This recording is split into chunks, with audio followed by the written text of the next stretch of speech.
Good day and welcome to SCO BRICS Insight. Before I start another video, I'd like to start by thanking all of you for your comments and likes on the website and on the YouTube channel. It means a lot to me and I'm glad that so many of you have enjoyed the videos.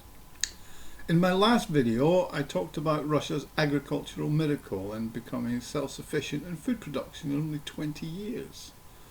But what does that mean in reality, and how does it impact on the daily lives of Russians, and what is the current state of the agriculture and food production sector? Well, let's start with farmers. Russia has millions of hectares under cultivation and growing a wide variety of grains from wheat, corn, barley, plus sunflowers, rapeseed, plus fruit and vegetables. The rich-backed soil of the steppe that covers a vast area across Russia, from the Black Sea coast to the Ural Mountains, and it's ideal for growing high-quality produce.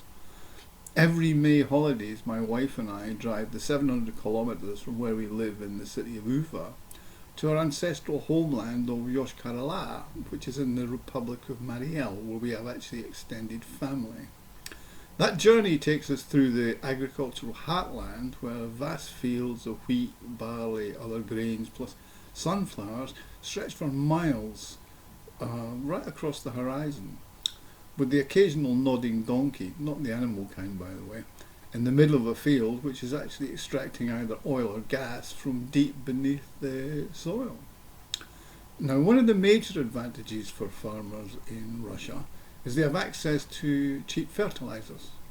Russia is one of the world's leading producers of fertilizers, plus they have no problems with access to fuel because of the abundance of diesel that's refined from Russia's oil production.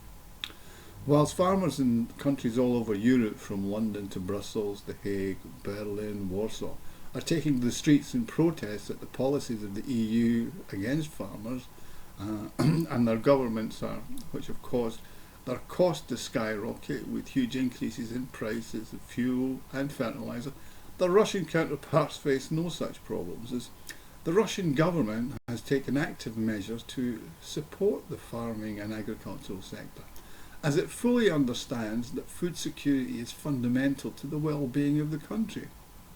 Most Russians will remember vividly the disaster of the Yeltsin years, when there were food shortages and that caused life expectancy to plummet due to the dramatic fall in living standards. So one of the major priorities of the government is making sure that the Russian people have access to an abundance of quality and affordable food. So how does it work in practice?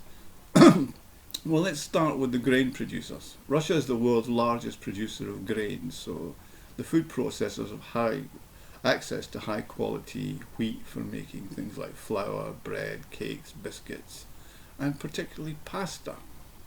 And in times gone by, most of the pasta consumed in Russia was imported. But now the majority of the wide varieties of pasta available is produced in the country. Plus its quality is very good, and it was just as good as what was imported. Funnily enough, some of the brands of pasta available actually have foreign sounding names, but if you check the packaging you'll find it was produced in the local area, or certainly not too far away. There's also an abundance of local bakeries where you can buy lots of different types of bread and cakes, and the supermarkets are full of Russian made biscuits and cakes. And above all of this is made from Russian GMO free flour, because Russia banned the use of GMO in its agricultural sector. Now I'm going to look at the sectors individually here to give you a snapshot, but in further videos I'll look at the different sectors individually and give you a clearer in-depth idea, but here I'll just give you a quick overview. The dairy sector is a booming part of Russia's agricultural sector. It's self-sufficient in milk and other dairy products. Indeed, multinationals like Danone, Nestle, Mars, etc. use local produced milk in the products. The cheese sector in Russia continues to grow, and the varieties that they are making now include things like parmesan and even cheddar. There are lots of small co-ops and whatever, all getting involved in the cheese sector, and it's become very, very popular since Russia banned the import of foodstuff from the EU, UK and other things. So you can basically get various types of cheese now, but it's local. I mean, I even use Russian ingredients when I make a cheesecake. I use a Russian variety of cream cheese called Dvorak, which is just as good, and it's much cheaper than what used to be the US brand Philadelphia. Now, in the meat sector, this sector has really shown levels of growth that were unimaginable even 10 years ago. An example is the company Mirator, which is one of the largest companies in the sector. It has 820,000 head of specialised Aberdeen Angus breed cattle, and it produces over 500,000 tonnes of quality meat products for the consumer. It owns the farms, it processes the meat itself, and it distributes it. Then you'll find their products in from steaks to sausages to mince, etc., in every supermarket and food store across the country, and it's all high quality. Also the largest breeder of pigs, and it produces a huge range of different pork products. And both its beef and pork, I can attest, are high quality and tasty and very affordable to the average Russian. Although Mirator is the largest producer, there's a number of others, and I'll do a specialist video on the cattle sector because I think you'll find it interesting. So one of the main advantages to the producers, obviously, is the availability of cheap energy, fuel and animal feed.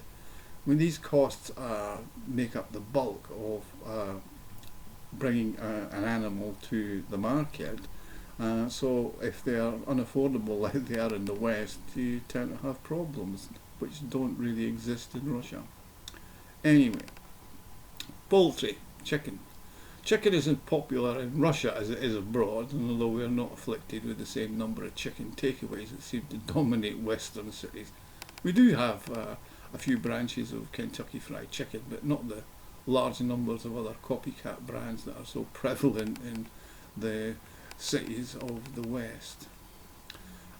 On numbers, in 2023 Russia produced over 5 million tons of chicken meat, either as whole birds or as portions. Chicken breast, chicken legs, chicken wings, etc. And it produces so much it now exports chicken and chicken products to a number of other countries. On to eggs.